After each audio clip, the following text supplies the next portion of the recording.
Assalamualaikum warahmatullahi wabarakatuh. Selamat pagi rekan-rekan mahasiswa dan mahasiswi pada program studi Magister Manajemen Fakultas Ekonomi Bisnis Universitas 11 April Sumedang. Alhamdulillahirrabbilalamin. Wassalatu wassalamu ala asrofil anbiya'i wal mursalin. Ala alihi wa sahbihi rasulillah ajma'in amma ba'du. Puji dan syukur kita sama-sama panjatkan kehadirat Allah Subhanahu wa taala, nantiasa melimpahkan rahmat taufik hidayah serta inayahnya kepada kita semua sehingga pada pagi hari Sabtu 30 November ya, di ujung bulan kita bisa bertemu dan berkumpul dalam kegiatan belajar mengajar pada mata kuliah manajemen produktivitas dan kualitas. Salawat serta salam semoga tetap diarwahkan kepada junjungan kita Habibana wa Nabiyana Muhammad SAW, pada keluarganya, sahabat-sahabatnya, tabi'innya serta seluruh umatnya yang selalu jalan beliau yang mudah-mudahan termasuk di antaranya. Amin. Mahasiswa dan mahasiswi yang Bapak banggakan, pada pertemuan kita kali ini pokok bahasan kita atau materi kita adalah implementasi TM atau Total Quality Management. Seperti yang sudah digambarkan pada materi-materi di bahasan sebelumnya, bahwa untuk menjaga produktivitas dan kualitas ada berbagai cara ya.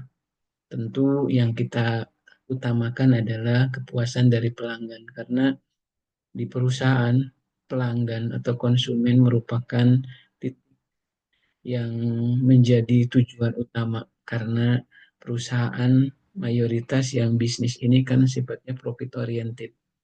Jadi sekalipun bagus produk kita, jika memang ekspektasi pelanggan atau konsumen tidak sesuai dengan harapan, maka percuma saja ya.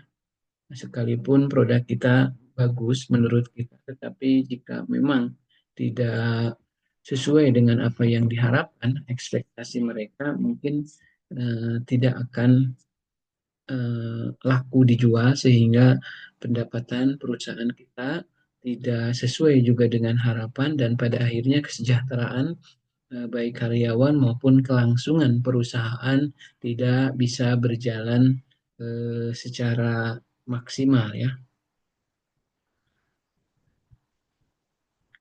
Kemudian eh, bentar, Pak, ini sudah direkam ya. Bentar. Oh iya sudah. Nah, tentu dalam pelaksanaannya kita akan selalu melakukan perbaikan-perbaikan dengan harapan apa yang menjadi harapan dari para konsumen ataupun pelanggan bisa tercapai, yang pada akhirnya penjualan meningkat, pendapatan meningkat, dan kesejahteraan baik karyawan maupun perusahaan dalam jangka panjang juga bisa terrealisasi dengan baik ya. Gitu. Berbagai cara dilakukan, salah satunya memang dengan total quality management ya, atau TQM.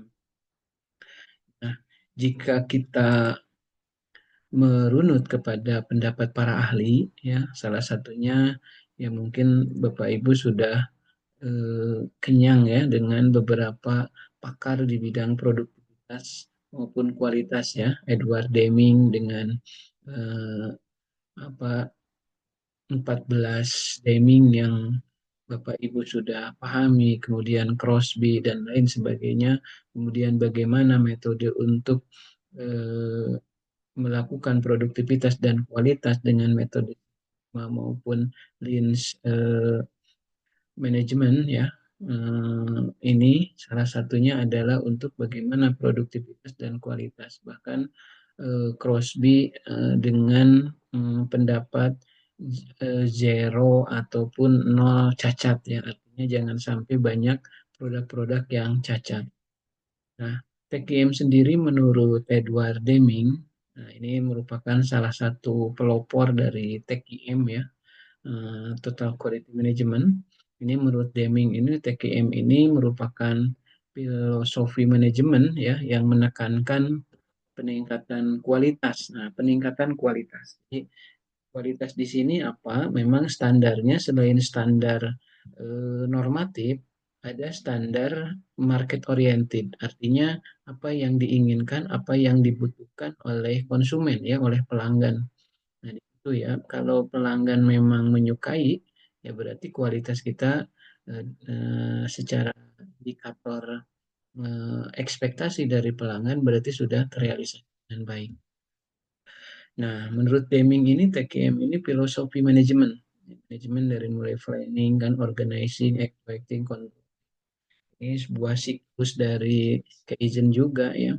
Nah, setelah planning dilaksanakan, kemudian dikontrol ya. Nah, ini nanti hasil peningkatannya menjadi planning terbaru ya. Jadi filosofi manajemen yang menekankan. Nah, ini menekankan pada peningkatan kualitas. Jadi bagaimana caranya kualitas dari hari ke hari, dari bulan ke bulan itu semakin bagus. Seperti yang dilakukan oleh Honda misalkan atau Toyota misalkan di mobil ya. Untuk merek Honda ataupun Toyota Kijang misalkan Innova dari mulai Kijang kotak ya, kemudian Kijang Super, Grand, kemudian Kijang Kapsul, Kijang Innova. Nah, sekarang juga ke generasi baru ya, Innova Reborn. Nah, ini mengalami sebuah proses implementasi total quality management. Ya, jadi peningkatan kualitas secara terus-menerus dalam semua aspek organisasi. Kita bisa lihat di sana peningkatan kualitas baik dari sisi kenyamanan maupun dari sisi keamanan dan keselamatan ya. Nah, yang terus-menerus dalam semua aspek organisasi ya, melalui keterlibatan seluruh karyawan atau penuh dari karyawan. Karena implementasi TKM ini tidak bisa hanya dilakukan oleh satu divisi saja atau dua divisi saja, atau pimpinan saja atau bawahan saja. Jadi perlu keterlibatan seluruh dari karyawan. Nah, masih menurut Deming, TKM ini merupakan usaha untuk mencapai kepuasan pelanggan. Jadi output outcome-nya memang pelanggan gitu. Ya, walaupun ada standar-standar normatif dari kualitas standar nasional Indonesia, misal SNI ya. Tetap misalkan membuatkan helm. Memang secara standar kualitas itu minimal SNI. Jadi kelebihannya gitu ya, selebihnya dari SNI kan harapan dari konsumen itu ada tambahannya ya, misalnya dari sisi bentuk, jenis, kemudian warna dan lain sebagainya. Misalkan inovasi TKM di pembuatan helm misalkan ya.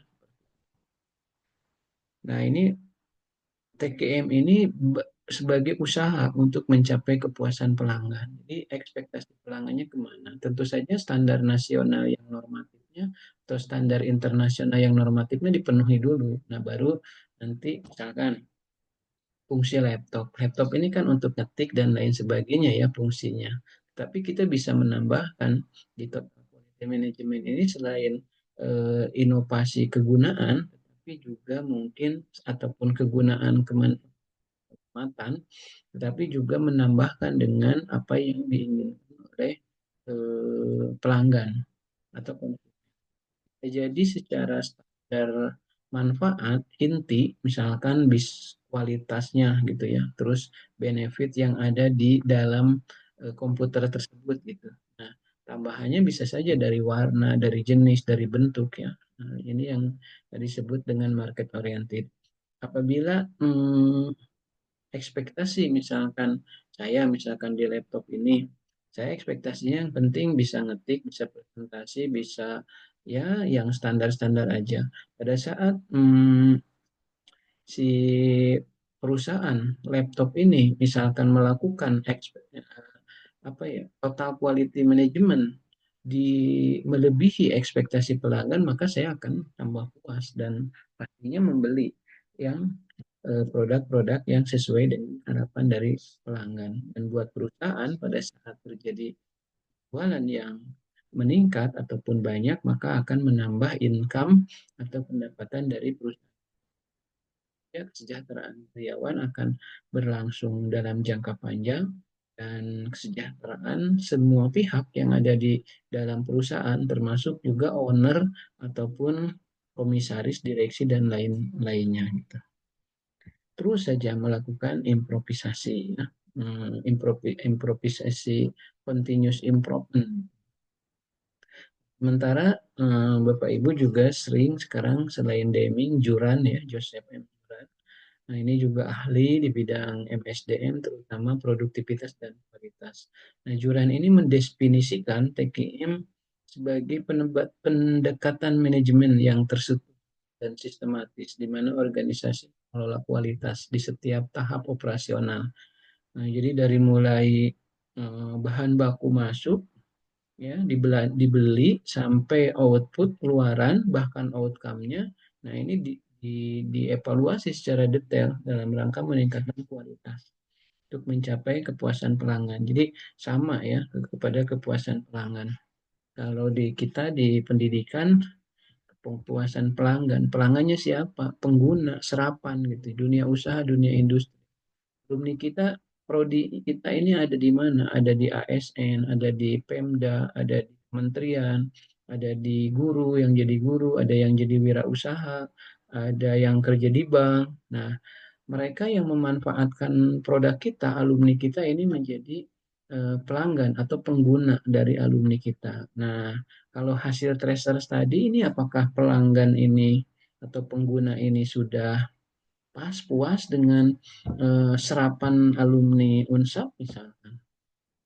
Oh, ternyata dari sisi etika dan hmm, apa ya, sopan santunnya misalkan kepake gitu ya. Tetapi dari sisi keilmuan, terutama ilmu keprodian gitu, ini kurang misalkan perlu ditambahkan. Nah, ini perlu disampaikan kepada prodi.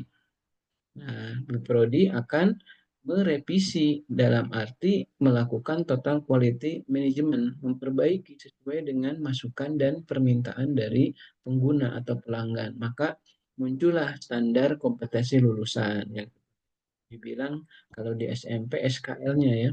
Nah, SKL kalau di SMP ya penggunanya SMA SMA. Nah, tapi kalau di sini kan lebih menggunakan standar nasional gitu. Nah, kalau pengguna kan ukurannya juga memanfaatkan apa ya, standar yang sudah ditetapkan pemerintah. Berbeda kalau dengan perusahaan. Ya, kalau perusahaan kan standarnya perusahaan beda-beda tergantung perusahaannya.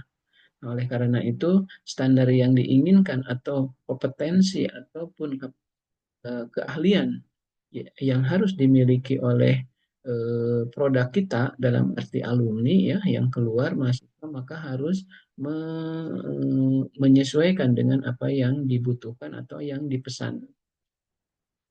Hal ini adalah pelanggan. Nah, tidak jarang karena penggunanya beragam, ada dari bank, ada dari Pemda, maka bisa jadi pada saat orang Bank BRI minta ke kita alumni 10 dengan kompetensi customer service, dengan kompetensi untuk klien teller, account officer misalkan, maka kemampuan dari alumni kita atau mahasiswa kita harus dibekali ilmu-ilmu yang tadi dipesankan oleh pelanggan. Namun kan kita tidak ada kepastian bahwa sekian orang itu bisa terserap itu, mengingat daya tampung atau kebutuhan dari perusahaan atau pengguna tadi juga terbatas. Tidak semua ribuan alumni kita ini bisa diterima secara langsung di perusahaan, sehingga ada batas kuotanya. Nah, oleh karena itu, maka kita tidak tahu betul kan dari sekian ribu mahasiswa itu berserap di situ, kita tidak bisa juga langsung semua kelas langsung mengarah ke kurikulum yang diminta pihak bank tadi gitu. Makanya muncullah kelas-kelas kepakaran gitu ya, konsentrasi. Kalau untuk yang bank tadi misalnya kebutuhannya 30 orang. Maka nanti ada proses seleksi di semester 6 atau 5 itu penjurusan atau kepakaran untuk keperbankan. Sebut saja kelas bank. Nah, gitu. Dan di semester 6 7 itu akan diarahkan kepada kurikulum ataupun capaian pembelajaran yang akan memenuhi kepuasan pelanggan tadi yang meminta gitu. Kenapa dibatasi? Karena tidak semua kelas atau ratusan ribuan orang yang kita lagi eh, apa istilahnya produksi gitu ya pembelajaran di sini semua bisa ke sana. Ya, pada akhirnya kan alumni kita ini ada yang di bank, ada yang di Pemda, ada yang di mana. Nah, yang di Pemda, jika tadi kurikulumnya mengikuti permintaan yang ada di bank kan, dia tidak kompeten juga karena dia ternyata keterimanya di Pemda misalkan. Nah, makanya pada suatu saat itu pernah terjadi Bapak Ibu di kami ini ada permintaan dari waktu itu BTN kalau nggak salah BTN sama BTN Syariah menginginkan setiap tahun itu 30 sampai 55 gitu ya.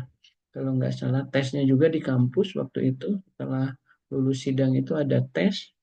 Nah, eh, kan kompetensinya harus dites lagi. Padahal permintaan dari BTN tidak mau tes. Kenapa? Karena proses seleksi juga membutuhkan biaya yang luar biasa besar ya. Dia ingin langsung siap pakai.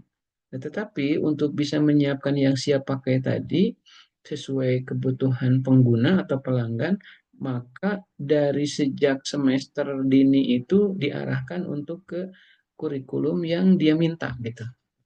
Kan sirikna lah kurikulum nanti ada muatan banyak kurikulum dan silabus dari pihak perusahaan. Nah, waktu itu diseleksi lah dari mulai semester 4 siapa yang berminat untuk di kelas konsentrasi bank gitu yang nantinya akan disalurkan. Tapi di semester 6 7-nya itu akan digodok tentang keilmuan-keilmuan yang memperkuat untuk kesiapan kerja di pelanggan tadi. Karena tadi kebutuhannya 30 sampai 50, maka kita melakukan proses seleksi. Dan yang daftar ada banyak, bisa ada 80 atau 100. Nanti yang lulus akan dimasukkan ke kelas yang tadi, yang tidak akan bersatu lagi dengan reguler. Nah, sehingga yang tadi lulus itu 55 ini akan memisahkan diri di semester 6 7-nya dengan kurikulum yang khusus dari pelanggan tadi. Sehingga begitu skripsi, risetnya pun adalah tentang bank gitu ya. Kemudian saat lulus, maka bisa langsung diterima di sana. Kenapa? Karena kurikulum yang tadi diarahkan itu sudah menjurus khusus ke bank tersebut gitu. Sehingga tidak menutup kemungkinan yang 30 sampai 50 tadi udah langsung terekrut gitu dan tidak lagi melakukan tes. Nah, buat bank tidak melakukan tes juga efisien karena tidak mengeluarkan biaya tambahan lagi untuk proses rekrutmen, tapi langsung. Nah, buat sekolah juga, buat mahasiswa juga manfaatnya banyak karena bisa langsung tersalurkan sesuai dengan yang diinginkan oleh pengguna. Nah, begitu barangkali total quality management. Nah, di kelas yang 30-50 orang tadi itu mengimplementasikan total quality management dalam arti peningkatan kualitas khusus di bidang yang diinginkan oleh pelanggan. Nah, karena pelanggannya bank, ya berarti keilmuan tentang perbankan yang diperdalam dan dibekalkan untuk kesiapan nanti dia bekerja. Nah, satu angkatan itu kan ada kurang lebih 600 sampai 700 di reguler ini. Nah, tadi kan yang 55 sudah memisahkan diri kelas untuk memasuk ke pengguna, ke pelanggan. Nah, ini dalam setiap papan operasional ini mencapai kepuasan pelanggan. Nah, yang 50 ini dalam rangka mencapai kepuasan pelanggan. Nah, bagaimana dengan yang 550 lagi? Nah, penawaran kita ini ternyata bukan hanya dari pengguna bank, tetapi pernah tahun berapa ya 2002 gitu 2001 ya sampai 2005 kita ini bermitra dengan Pemda Sumedang. Waktu itu Pemda Sumedang butuh orang-orang akuntansi pemerintahan ya tahun 2021 itu eh, dengan yang namanya vendor yang nama Skor gitu. Nah, maka waktu itu kami melakukan beberapa kelas, 3 sampai 4 kelas kalau nggak salah. Kalau satu bal itu 30, kalau 3 kelas kurang lebih 90, 120-an lah itu ya. Kelas khusus yang kurikulumnya kepemdaan tentang akuntansi pemerintahan gitu ya. Kalau nggak salah waktu itu D3 dia yang mintanya. Kami pernah buka D3. Nah, sehingga sekelas itu kompetensi lulusannya, proses isi pembelajarannya, proses pembelajaran, isi pembelajaran, metode pembelajaran akan diarahkan ke tahapan-tahapan untuk output outcome tentang akuntansi pemerintahan kabupaten kota gitu. Hingga walhasil pada saat lulus ya sesuai gitu ya, kalaupun ada satu dua itu mungkin yang trouble di orangnya ya, mungkin tidak paham, susah mengikuti dan lain sebagainya, tetapi 96% itu bisa sesuai dengan keinginan. Nah, ini juga bagian implementasi. Dan banyak lagi hari ini juga implementasi total quality management. Jadi pada saat standar pendidikan sebut saja ya, ada 8 standar kalau di kami ya, standar kompetensi lulusan, standar isi pembelajaran, standar proses pembelajaran, kemudian yang keempat standar pembiayaan pembelajaran, standar dosen dan tenaga pendidik pembelajaran gitu ya. Kemudian standar sarana dan prasarana. Nah, ini harus sesuai dengan penetapan. Jika ditemukan ternyata dalam pelaksanaannya ada sarana prasarana yang tidak sesuai, sebut saja misalkan student body mahasiswa ada 6.000, kalau dari eh, 30 orang itu toilet harus satu, jadi kalau 6.000 harus ada 200 toilet, misalkan standar sarana untuk toilet gitu ya. Itu ukuran standarnya. Jika melebihi berarti itu sesuai harapan, sehingga mahasiswa tidak perlu ngantri kalau mau ke toilet. Kemudian jika di bawah standar yang tadi ditetapkan, maka ini tidak sesuai dengan standar. Kebayang, dan body 6.000 toilet kan dua misalkan. Nah, ini berarti tidak sesuai. Maka dalam evaluasi karena terjadi ketidaksesuaian harus dikendalikan kembali, dibenahi kembali sehingga rekomendasinya adalah penambahan sarana prasarana dalam bentuk toilet. Seperti ini. Nah, proses penambahan tadi bagian dari upaya total implementasi TKM ya, seperti itu. Nah, itu menurut Joseph Juran. Kemudian, nah ini yang terkenal ya, Kauro Ishikawa tentang konsep Kaizen ya. Nah, ini sama, total quality management. Ini mendefinisikan bahwa TKM ini sebagai suatu pendekatan manajemen yang memanfaatkan berbagai alat dan metode statistik ya. Seperti ada Six Sigma, kemudian juga Lens Management ya, untuk melibatkan semua karyawan. Nah, lagi-lagi ya, dari 3 ahli pakar tadi ini semuanya sependapat bahwa melibatkan seluruh karyawan. Jadi tidak bisa hanya divisi, kalau di kami tidak bisa hanya biro akademik aja, harus melibatkan juga biro sarana prasarana, keuangan, kemahasiswaan, tracer study dan lain sebagainya. Seluruh Saur Paripaus nama Pak juga berperan di situ.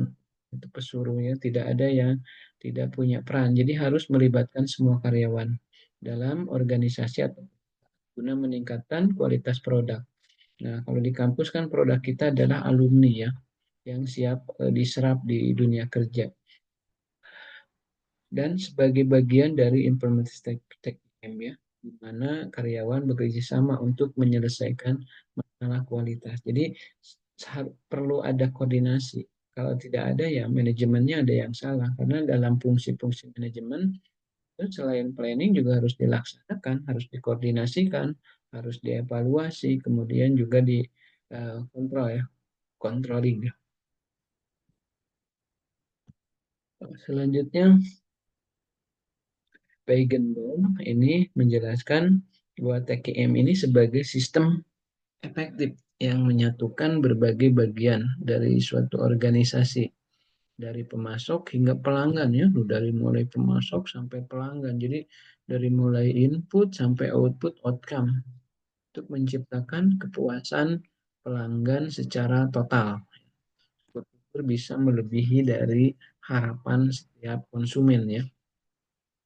Nah, beliau juga menekankan bahwa kualitas ini tidak hanya merupakan tanggung jawab departemen. Tadi seperti yang sudah saya bilang ya, tidak hanya tanggung jawab departemen atau UPT saja ya, UPT. Nah, kan UPT LPM saja yang bertanggung jawab, nggak bisa, harus melibatkan seluruh organisasi. Kita sering mendengar filosofi itu ya, yang cerita tentang di anggota tubuh kita ini merasa paling ya, tangan merasa paling kalau tidak ada tangan, kepala juga, mata juga kalau tidak ada mata, tangan juga nggak bisa mengambil dan lain sebagainya.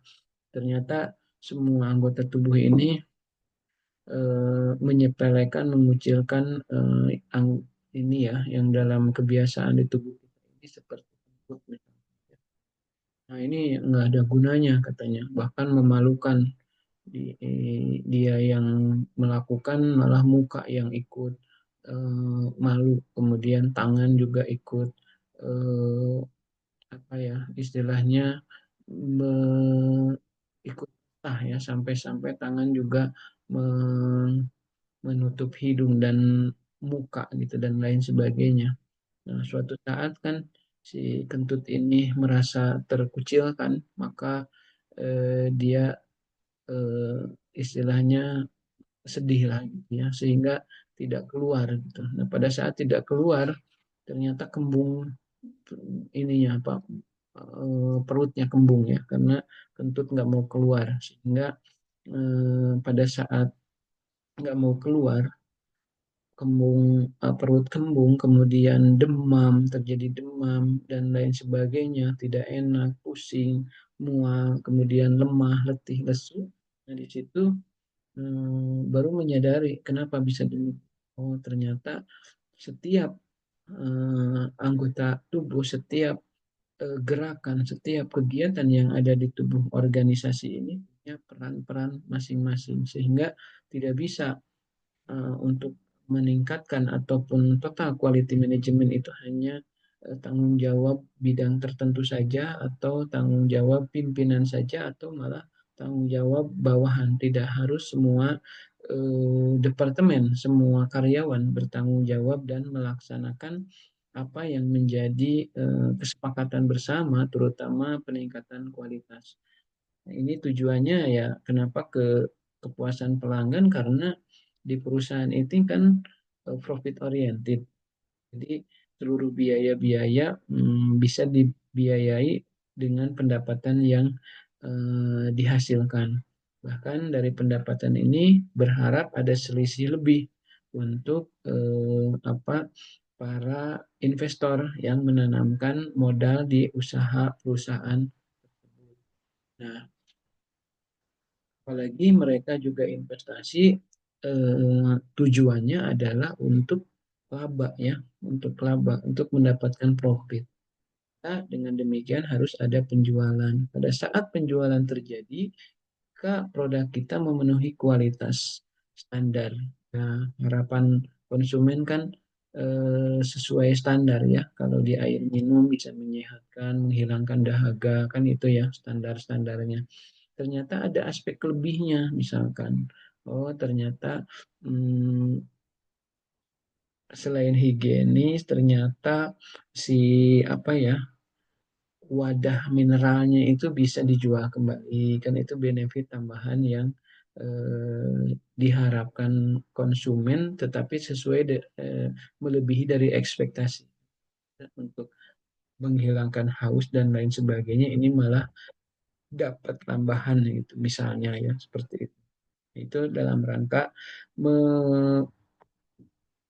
memenuhi keinginan dan ekspektasi dari pelanggan, yang biasa kalau dalam ilmu ekonomi itu kita menyebut dengan market oriented. Jadi kita ini eh, memproduksi barang, menjual itu sesuai dengan apa yang diinginkan dan diharapkan serta dibutuhkan oleh konsumen, masyarakat atau pelanggannya.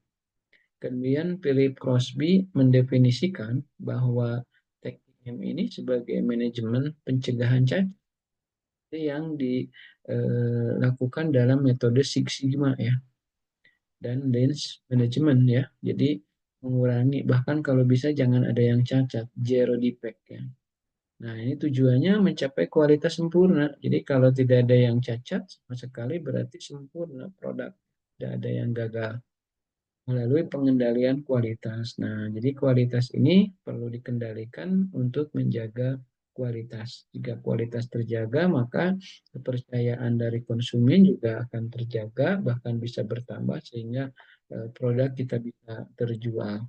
Gitu. Jadi pada saat alumni kita ini terjaga, bahkan bisa diserap oleh pengguna, maka produk kita ini akan banyak dicari oleh eh, yang lainnya gitu. Makanya suatu saat mungkin Unsap bisa berebut dan daya tampung terbatas, maka akan dilakukan proses seleksi oleh mahasiswa baru yang masuk karena kita kualitas punya kualitas dengan proses TKM salah satunya, maka masyarakat banyak mempercayakan kepada Unsap karena yang sudah-sudah saja mungkin sudah bisa terserap di dunia kerja tidak tidak lama ya. Nah, sehingga secara umum para ahli sepakat bahwa implementasi TKM ini melibatkan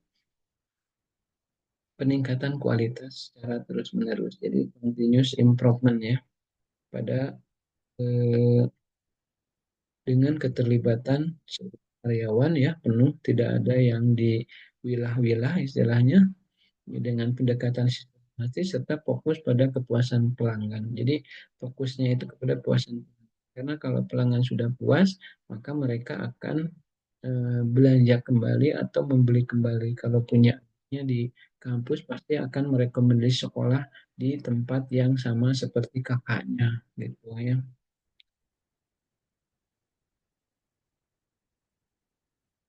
Nah, TKM ini merupakan strategi jangka panjang yang berorientasi pada perubahan budaya organisasi di masa di mana ini setiap individu di dalamnya berperan aktif ya, karena tadi keterlibatan seluruh karyawan dalam proses tingkatan kualitas.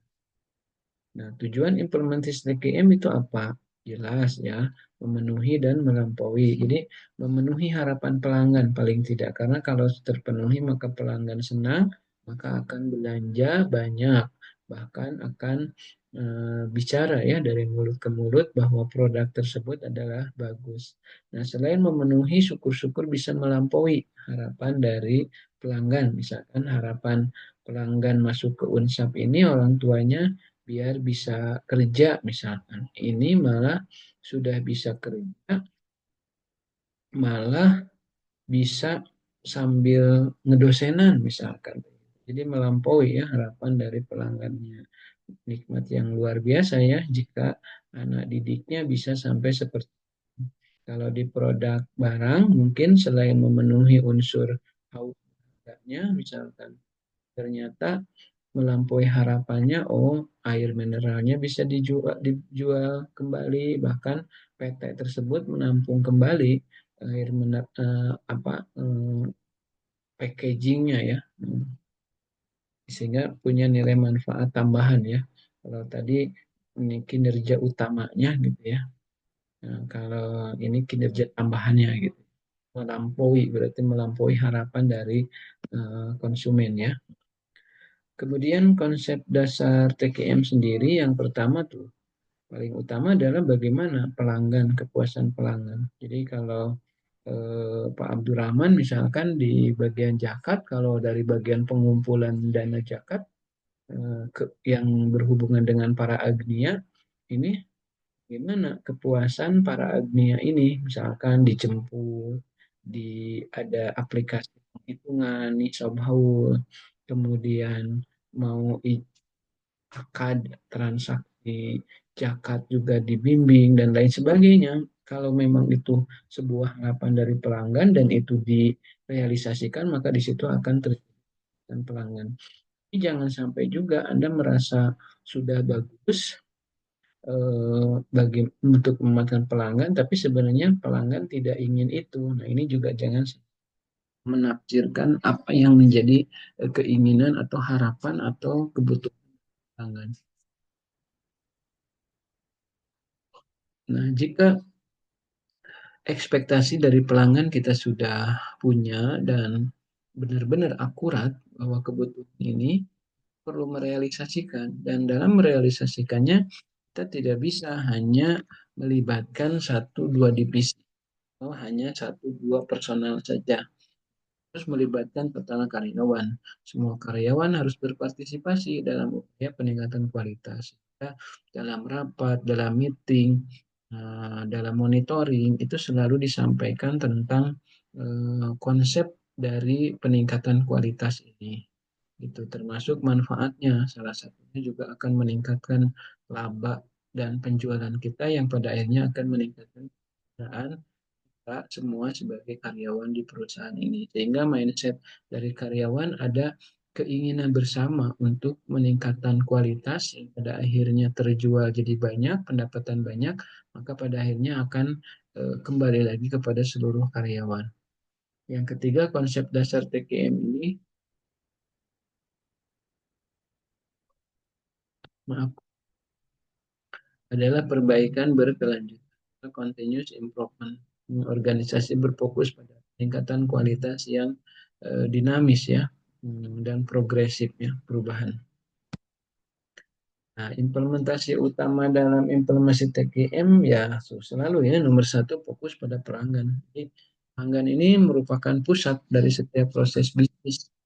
Kalau bisnis itu pasti fokusnya itu kan yang pertama pada pelanggan, karena namanya juga bisnis. Pelanggan adalah raja. Pada saat pelanggannya banyak, banyak juga yang membeli, maka tingkat penjualan dan laba kita akan tinggi. Pada saat tinggi, maka perusahaan akan sanggup membiayai seluruh operasional termasuk menggaji karyawan.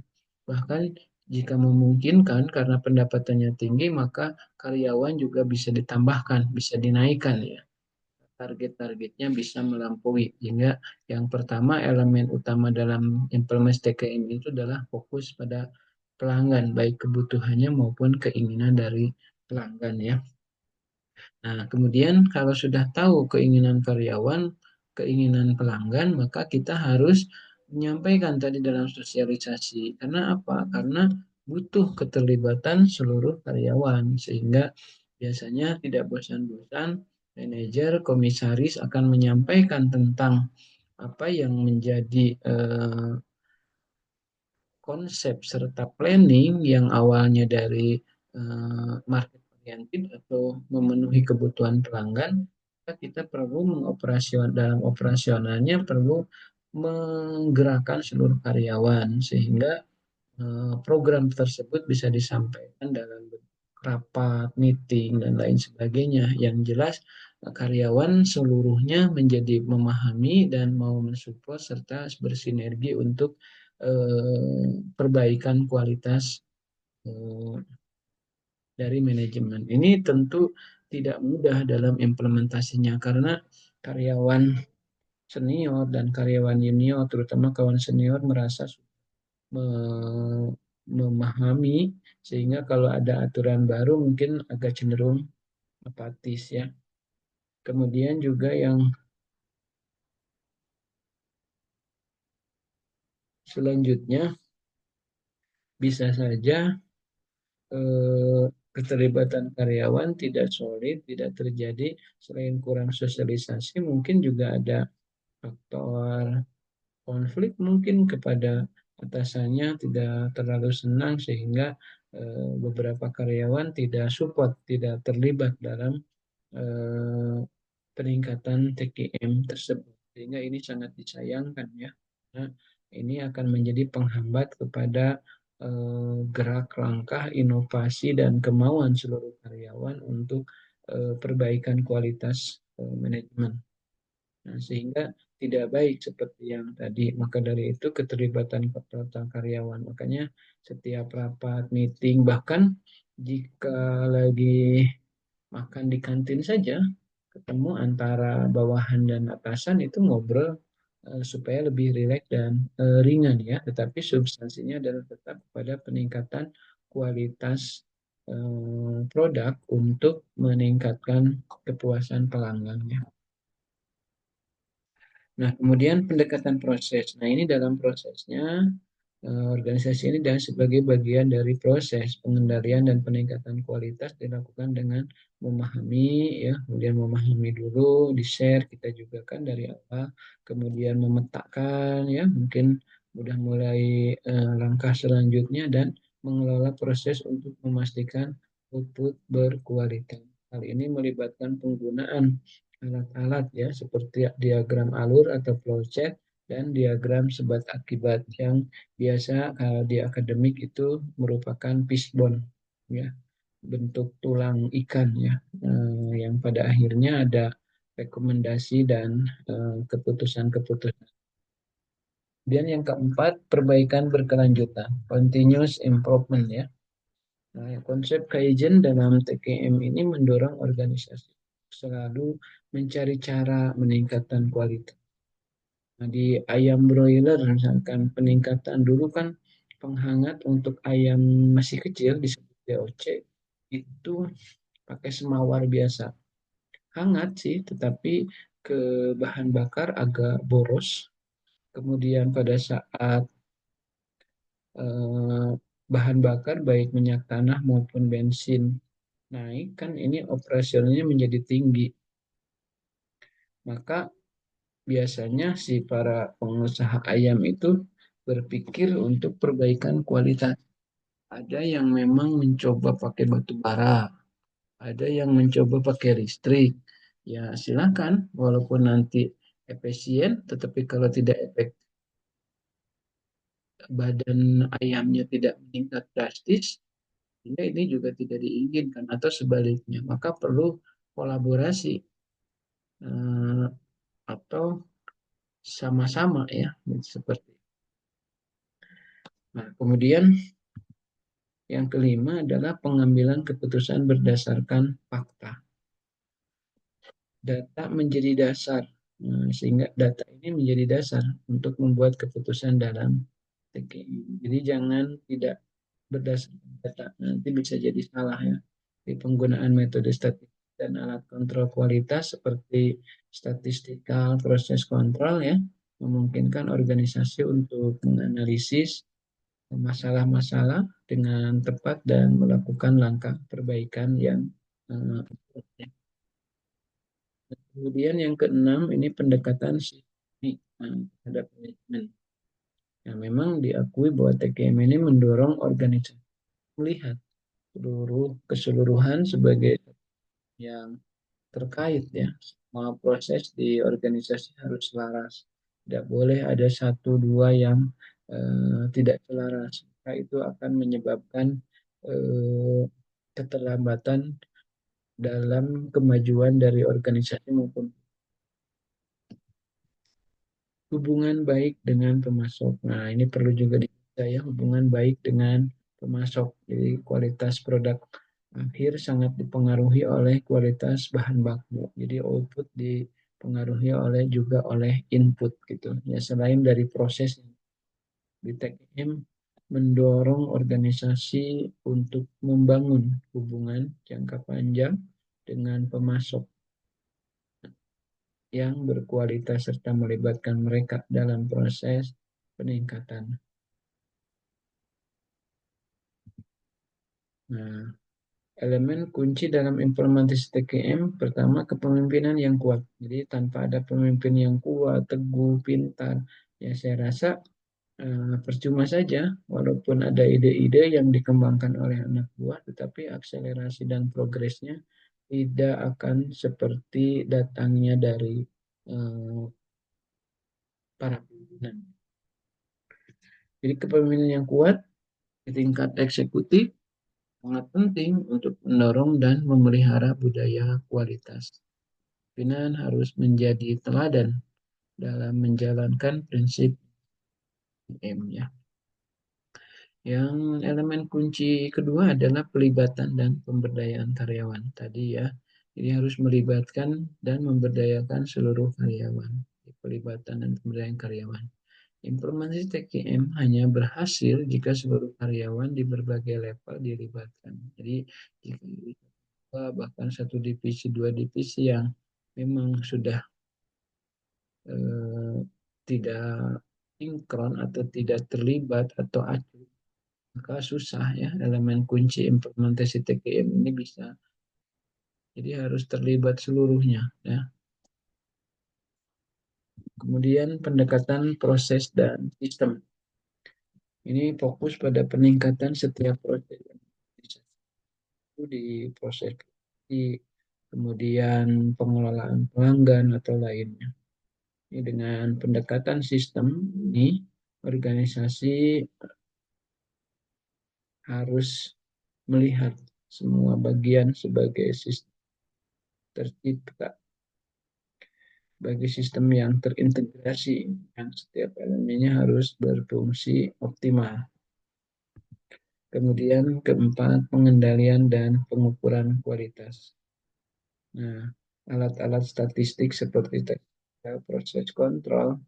Nah, ini kemarin sudah ada di Sigma ya, dengan diagram Pareto, peta kendali, dan analisis penyebab atau sebab akibat digunakan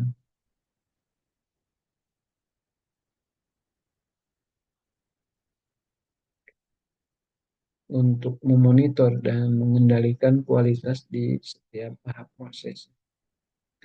Kemudian langkah-langkah implementasi TKM ini harus ada komitmen dari manajemen. Ya, mau nggak, komit nggak, nantinya konsisten nggak, karena tidak sedikit ya jika manajemen terutama para pimpinan tidak komitmen ya percuma saja TKM ini diimplementasikan. Ya, pemimpin harus menunjukkan komitmen ya yang kuat terhadap penerapan TKM ini. Jika tidak ada komitmen manajemen ya juga ya, karena apalagi bawahan mau bergerak kalau atasannya tidak komit bahkan tidak paham ya susah. Langkah yang kedua adalah pelatihan dan edukasi atau pelatihan dan pengembangan atau pendidikan dan pelatihan ya. Di karyawan ini dilatih mengenai konsep TQN dan keterampilan yang untuk meningkatkan kualitas. Jadi dilatih juga entah itu dilatihnya di internal jadi karyawan senior yang di bidang tertentu menjadi eh, tutorial. Nah, yang selanjutnya adalah identifikasi pelanggan dan kebutuhannya. Jadi, apa yang dibutuhkan dari pelanggan ini ya, supaya market oriented sampai kita sudah biaya, bahan baku, dan tenaga untuk memproduksi yang tertentu, ternyata masyarakat di sekitar tidak butuh konsum produk ataupun jasa seperti yang kita buat produksi ya gitu. Langkah selanjutnya adalah pemetaan dan pengendalian proses dan mengendalikan proses kunci yang mempengaruhi kualitas. Menggunakan alat-alat kualitas, diagram Pareto yang peta kendali, analisis akar, penyebab untuk meningkatkan kualitas. Evaluasi kerja dan tindakan.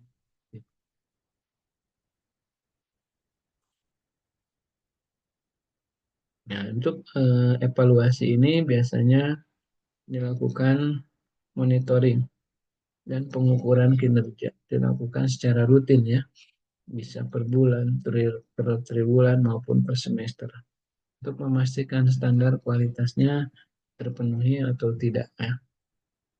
Nah, demikian Bapak Ibu, mohon maaf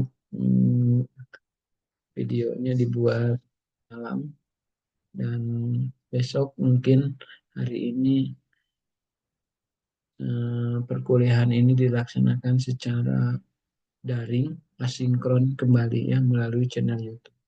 Maaf pembuatannya juga mendadak karena besok ternyata Kalau kemarin-kemarin akreditasi prodi, sekarang akreditasi APT, Bapak Ibu. APT, akreditasi perguruan tinggi di seluruh satu satu universitas. Kalau kemarin itu hanya satu dua prodi, seperti prodi Magister Manajemen 2026 itu harus sudah mempersiapkan untuk akreditasi.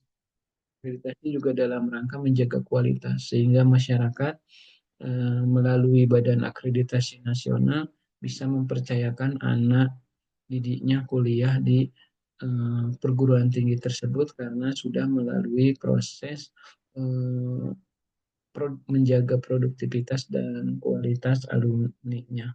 Makanya banyak juga yang harus disiapkan walaupun memang seharusnya dalam realisasinya ya sudah seperti itu, eh, tetapi kan banyak juga yang belum memang dilaksanakan. Tapi walaupun demikian kan nilai tetap harus bagus sehingga berbagai upaya untuk penyiapan penjagaan menjaga kualitas produktivitas di universitas ini dilakukan dengan akreditasi itu sebagai sistem pengendali mutu eksternal ya SPM.